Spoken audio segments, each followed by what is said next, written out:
3, 2, 1. Hola! Hello! So, welcome back to another episode of Cosas de la Vida Real. Japan edition. Yeah. I almost forgot what I was supposed to say. So, my name is Rosie. And I'm Oscar. And we are here for another episode of talking. So, today's, we'll talk about the topic. Today's topic is pet peeves. Yes. So we'll talk about our top 5 pet peeves that are specific to living in Japan. And then for today's food, we have a bento. So we went to Paprika, which is one of my favorite vegan restaurants here. And if you want to know more about it, I made a whole nother video on my other channel, which you can check out. This is what we got. It's a karage bento. And everything on there is vegan. So vegan, like fried chicken. Yes, karage is fried chicken. What else? Brown rice, side dish, salad. All your bases are covered. And I'm really hungry. Me too. So, itadakimasu. Let's eat. Itadakimasu. We also got orangina for a drink. Orange China. Orangina? Orangina. We call it Orange China. It's okay. Yeah. And you can make some very good alcoholic beverages with this. Very good and very cheap and very potent. Yes. Yes. Okay, so we are going to talk about pet peeves, and we don't want to sound like we're complaining. Yeah. Please don't take this the wrong way. I mean, we love Japan. We do. We've been here for a few years now. Yeah. But you know, every place has its good and its bad points. Yeah. So today we'll talk about some of the not so good points. Yes. For us. Yes, for us. Maybe it's because we grew up like with different things, or we're just not used to it coming from a different culture. Yeah. So these were some things that kind of surprised us, and I don't know, made us feel not good. But some of the things are a bit general, I would say. So I think they can relate to a lot of people that live in Japan. Yeah. Foreigners, maybe even Japanese people. I don't know. So yeah. Well, the first one is something that I chose. I think that this is, I don't know. I want to say annoying. Okay. Maybe it's not annoying, but it's kind of okay, just strange. say it. What is it? It's annoying. No, but what's the topic? So, number one is the idea that everyone has to do something. So, for example, I work in a school, and let's say that a light bulb goes out in the teacher's room. Okay. So, who's going to fix that light bulb? Not just one person, not just 2 people. Everyone has to put their finger on the light bulb. Like, everyone has to do something about it. If a door gets broken, everyone has to hold the door. Like, I'm just like, whatever. Like, you don't need 7 people to be changing a light bulb or changing a door. And I'm not a handyman, so I don't know how to do that. I can change a light bulb, but not a door. I can't fix a door.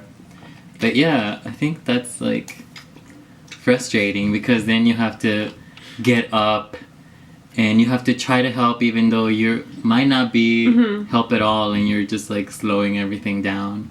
Wait, did this actually happen? Did like a light bulb go out and you had to help fix it? No. Oh. But there have been light bulbs that have needed to be fixed, and there was more than one people fixing them. One person? More than one person. Yes, more than one person. Yeah. I guess it goes with the idea, like, work as a group, at like team effort, you know? Yeah. And I've seen it happen a lot where it tends to slow things down. Because it's so easy for one person to just go in and change that light bulb. But when you need so many people to get their opinion and like, oh, which is the best way to do it, blah, blah, blah. I get it. Okay. Yeah, I think in some cases it's good. Like, there's this whole cleaning, like osoji, like the big cleaning time. When everyone has to help clean, that's okay. Like, that's fine. But when it's like something as trivial as like, changing a light bulb or like fixing a computer or like, like, well, I guess fixing a computer is not trivial, but I don't know. Yeah. I hope you get the point. Yeah. Of what I'm trying to say. Okay, that was your number 1. So mine was number 2. One of my biggest pet peeves, and to each their own. Smoking. Not just smoking. Like, okay, go smoke, do your own thing, but I didn't realize how common it was for people to smoke inside of restaurants, inside of like attraction, like buildings. Yeah. They do have smoking areas inside of buildings too, and they're so crowded a lot of the times.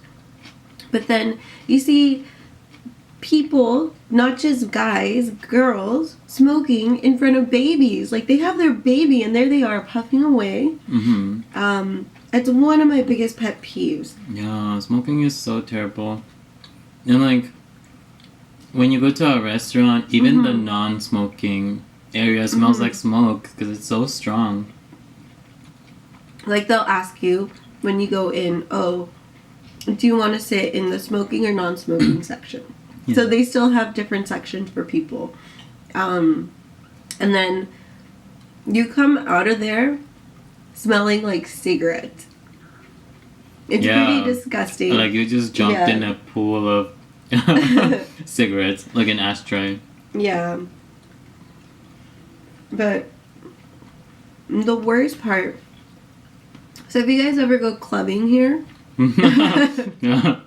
I've never gone clubbing here. If you guys ever go clubbing, good luck trying to get the smoke out of all your clothes, out of your hair. It's pretty darn difficult. Yeah, the club is like just a smoking room. Yeah, basically everybody is in there puffing away, and it's just, sometimes it even gets hard to breathe. Yeah, it does. Like, the whole air is just smoke. So the karaoke rooms, they're like the non-smoking rooms. They smell like smoke. So many people still smoke here, which is like, okay, you want to smoke, go ahead. Who am I to say no? But just be more courteous about it and like take other people into consideration. Yeah. Which I feel doesn't happen as much. No, every single time, I swear, I'm walking to the station or I'm walking home, I'm lucky enough to get stuck behind the cute old man that is puffing away.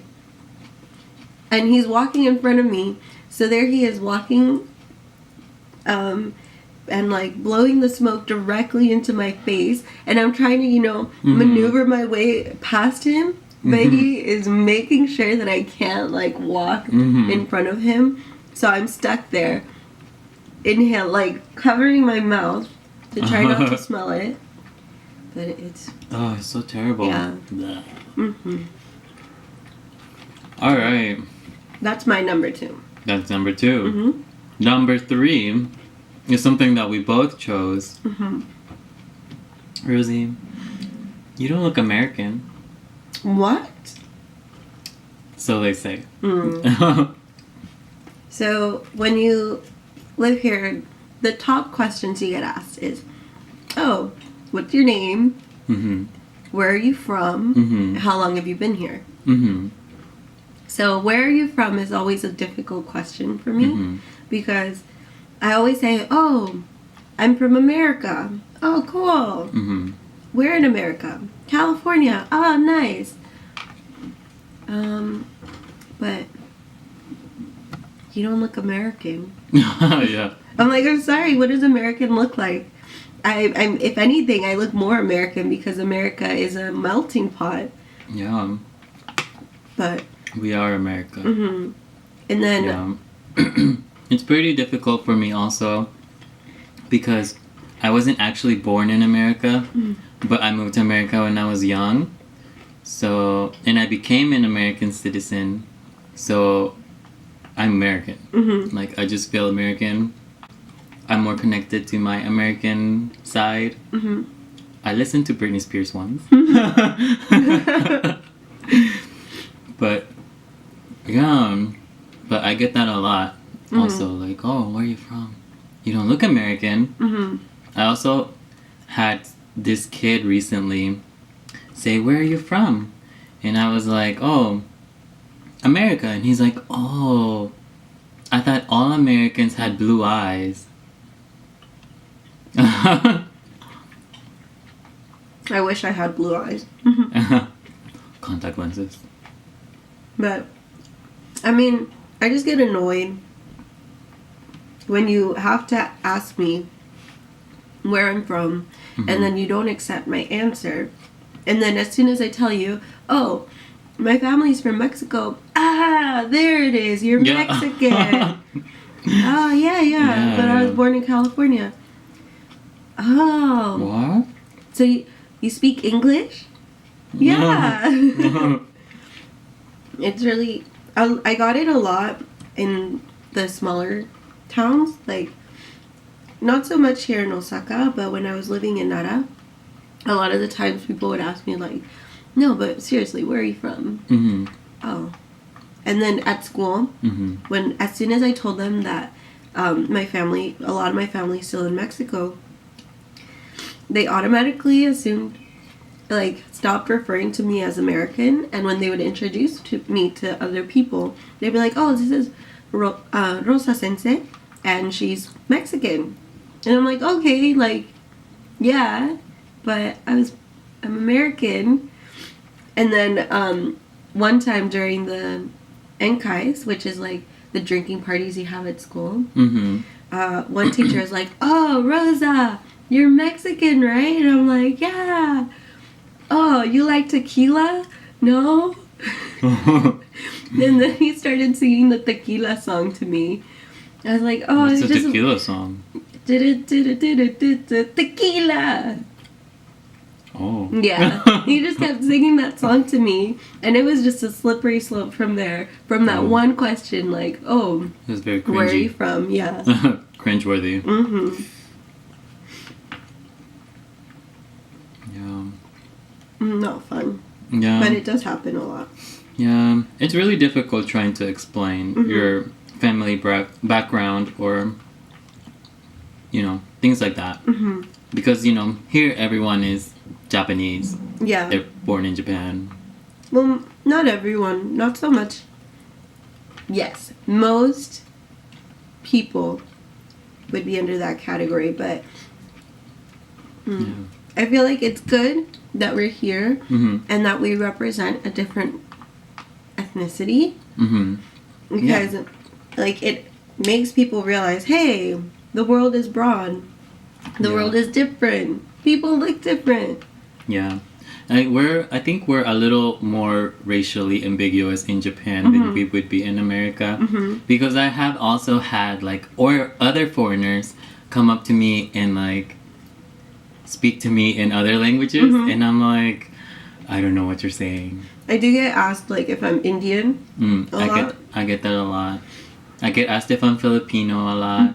If I'm Native American. You got Native American? I got Native American. I got Brazilian. I get that one a lot too. Yeah. It's interesting. Yeah. That's our number 3. Number 4. Number 4. Hey, Oscar. Yes? You can use chopsticks? Whoa, they have chopsticks in America? They do. No way. Yes, I've been using chopsticks for way before I came to Japan. That's our number 4. people assuming that we can't use chopsticks or that. Well, for me, I'm not vegan, so I can eat sashimi and like things like that. So yeah, I can eat sashimi and yeah, and yeah. What's sashimi? It's raw fish. Yes. No raw fish, but I did eat it when I first came to Japan. I wasn't vegan when I first arrived. So I still ate that, and they were surprised. They're like, "Oh, you can eat it?" I'm like, "I don't like it." Yeah. And also, I think probably the biggest one, like everyone, well, when you say anything in Japanese, you could say like, arigato, or you could say, ohayou gozaimasu. Or you could say, hajimemashite. What? 上手! Nihongo jozu. That means like, oh, you're so good at Japanese, but you've just said one word. Yeah. Which, usually are words that are not very difficult. Yeah. But I think that's like, people always assuming that you just got here, like fresh off the boat. A lot of people, I guess, don't tend to stay very long. Most foreigners do come for a short period of time and then go back. And so, I don't know. It's really annoying. Yeah. And I feel like sometimes it's a little shady. They're like, oh, josu desu ne. You're so good at it. But okay, to be honest, sometimes I do the same when people speak English to me. And they're not that great. But I'm still like, yeah, it's so good. Like, don't give up. Well, you're being encouraging. Maybe they're being encouraging too. I don't know. I feel we've been here a little bit longer, so sometimes you can feel the shade. Sometimes it's not out of good motives or good intentions. Yeah. But This chicken is good. non-chicken chicken is really good. Paprika, if you guys are here, you have to go visit. It's really, really yummy. I need a drink. Break. Alright. But Yeah. a lot of the times, one time, I had the calligraphy teacher from my school in Nara. We were at a bonenkai, so another drinking party. Those are very, very popular here. Go out drinking with your coworkers, get to know each other, and then you forget everything. Like anything that happens there, you forget it and continue on with life as if it never happened. Yeah. You go back the next day like... Then nobody will talk to you. Yeah. Yeah. Yeah. So I sat next to her and I was eating and she's like, wow, Rosa, the way you hold your chopsticks is so beautiful. And I'm like, thank you. Thank you so much. But she was being nice about it. She was genuinely impressed. And she's like, even my daughter can't hold them that nice. You're natural. I'm like, oh, thank you so much. Damn, Practice. look at how you hold them chopsticks, though. It was really cute. Okay. Yeah. Ready for the last one? Yes. This last one is a big one. Yes. And the last one is not... Maybe it's not a pet peeve. It can be a pet peeve. It's one, yeah. But it's also something that is a misconception about Japan. Yeah. A big misconception because I fell into that trap. Yeah, me too. Me too. But what is it, Rosie? Wait for it. Technology. and how technologically advanced everything is, which is a lie. Liars. They make your life so much more difficult than it needs to be because they don't have the adequate technology to handle stuff. Yes, like online banking. Yeah, have you heard of online banking? Yeah. Do they have it here? Sometimes. Yeah, but I've heard that it's really difficult to access and like you have to sign up and do all this stuff, blah blah blah. Yeah, there's no online banking. But that's just one thing. Like, okay, when you think technology, everybody, technology and Japan, you think Tokyo. Yeah. You think like futuristic robots, all that. All those things. And maybe it does exist in Tokyo. Yeah. But then the rest of Japan is like stuck in the 80s. Yeah, with their fax machines. If you're at work and you have like a business trip or whatever, if you don't get the business trip information like through fax, it's not legit. Like if you don't get anything by fax, it's just not happening. Like you need the fax. You might be emailing regarding this stuff, but they won't email you the stuff. They'll fax it.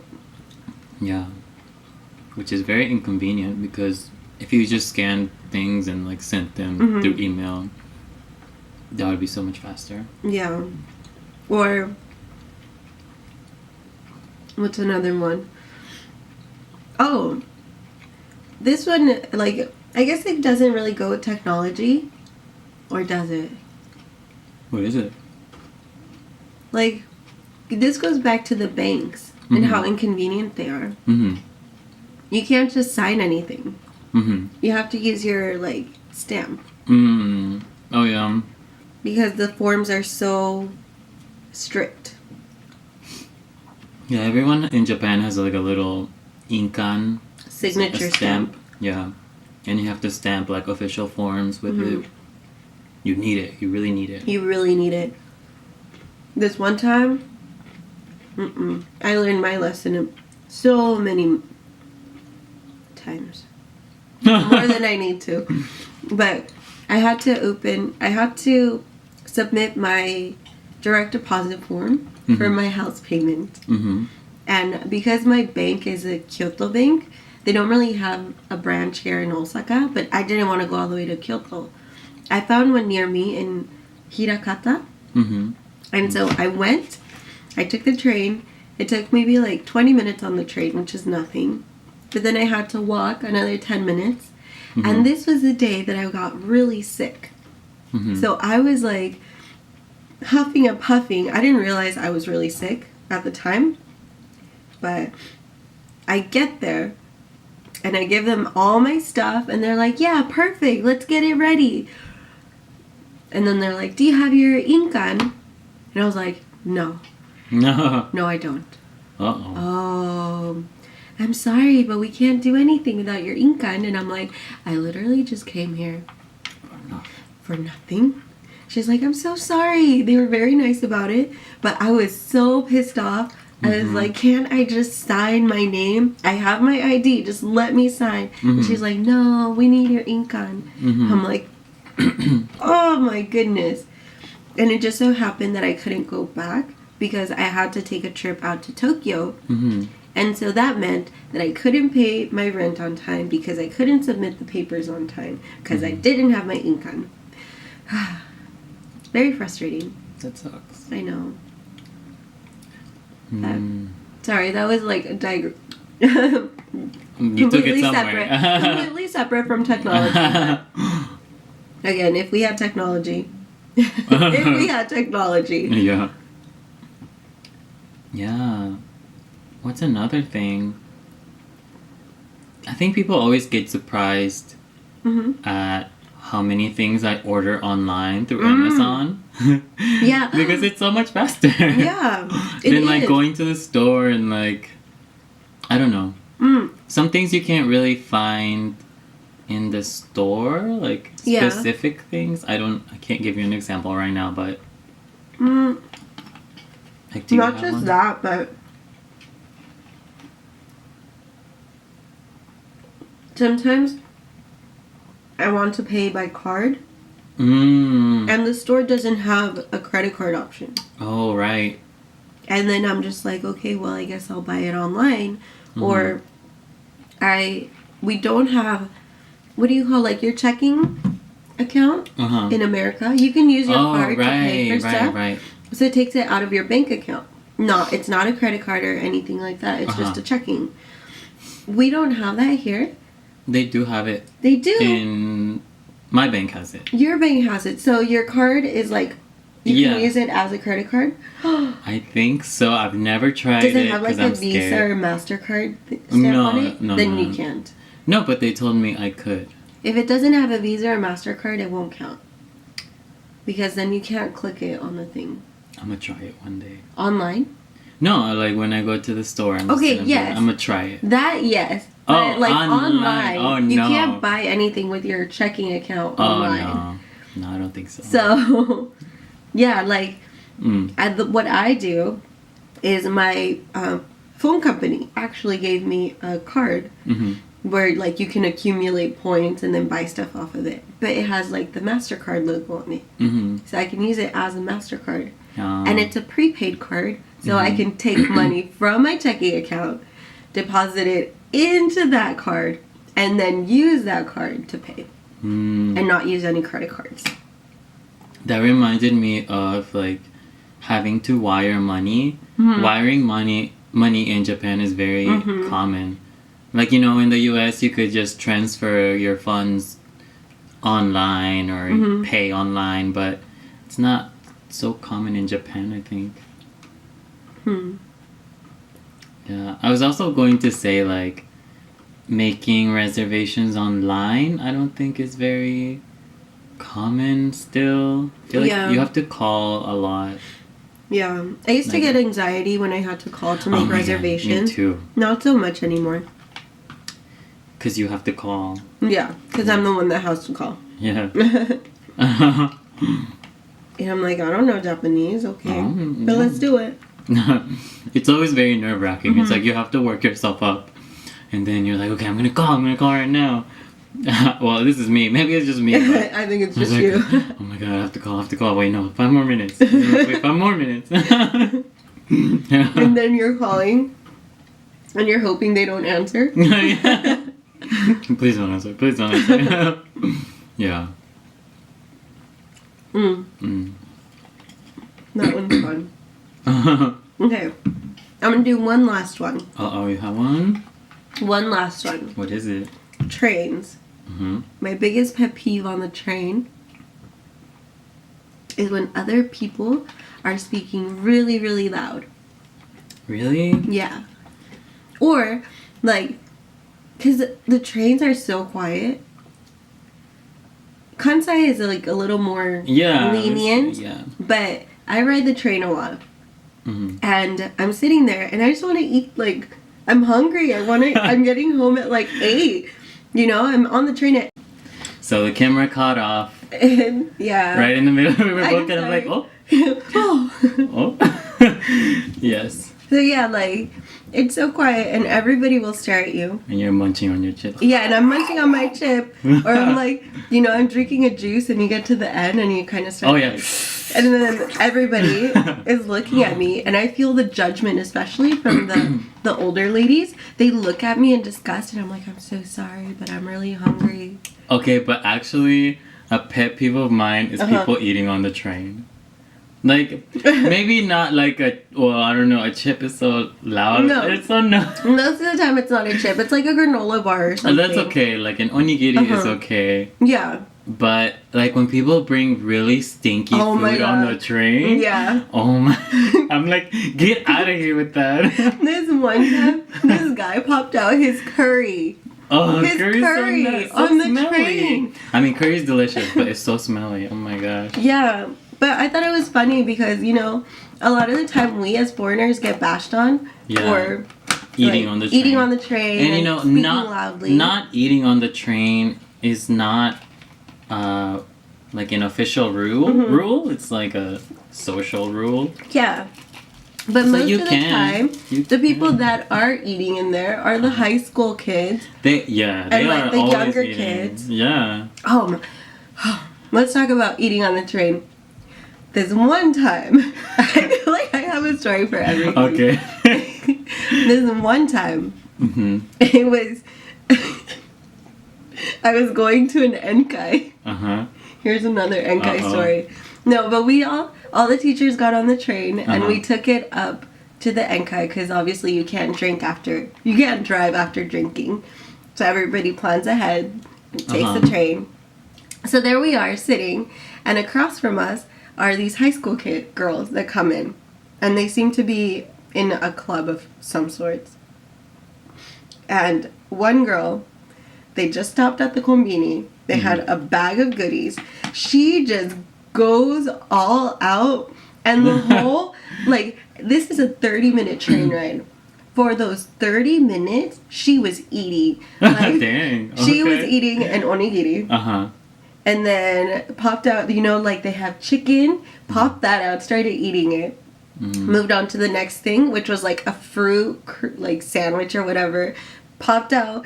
The one thing that I remember, she popped out a cucumber. Cucumbers are just like a pickled cucumber, I think. And it was giant. It was like a giant cucumber. Ooh. Popped it out and just started munching on it. Ooh. And my coworkers and I, these are older ladies, so we all just looked at each other and were like, what the? She's hungry. A garbage disposal. Like, just kept going and going. Wow. But then it gave us something to talk about afterwards at the party. Girl, yeah, she was like, it was eating funny. a pickle on the train. No, because the one thing that when we sat down, we're like, did you guys see that girl and all the food she ate and how skinny she was? How did she do it? Oh, that's so funny. I think the worst one I've experienced was someone eating McDonald's on the train. Oh my god, and it's so smelly, and you're just like, sometimes the train gets really hot and like humid, so it's like hot and humid, and then you get the McDonald's smell, and you're just like, ugh. Nothing worse than getting on a train during Tsuyu season, which is like the rainy season. Yeah. Because it's like nice and humid and moist inside. And disgusting. And somebody pops out that smelly food and you're you just feel it like attaching to your skin. You get off and you're like, I smell it. Yeah. But this goes back to the smoking, because sometimes there's people that are like some reek of smoke. Oh yeah. And they walk in and you smell it and you're just like, get away from me. You. I don't need you standing next to me. Yeah. Fun stuff. Okay. So yeah, those were, I guess, 6. We were gonna do 5, but the transportation one or the train one was pretty good. Yeah. So yeah, those were some of our Japan pet peeves. And if you guys have any, write them down on the comments because we want to discuss it. Yeah, or maybe things you've heard. You just write it down. Yeah. We'll look at it. And then, sorry about the voice. I have a slight cold. I don't know how my voice sounds, but I also have like I've had a little cough. Oh, you sound normal. Oh, good. Good. But yeah, we'll see you soon. And hopefully you enjoyed the video. Yeah, maybe next time we'll do things we love about Japan. Yeah, which is a lot. Yeah. Alright, so see you next time. See you next time. Don't Bye. forget to like and subscribe, please. Okay, see you. See ya. Ugh.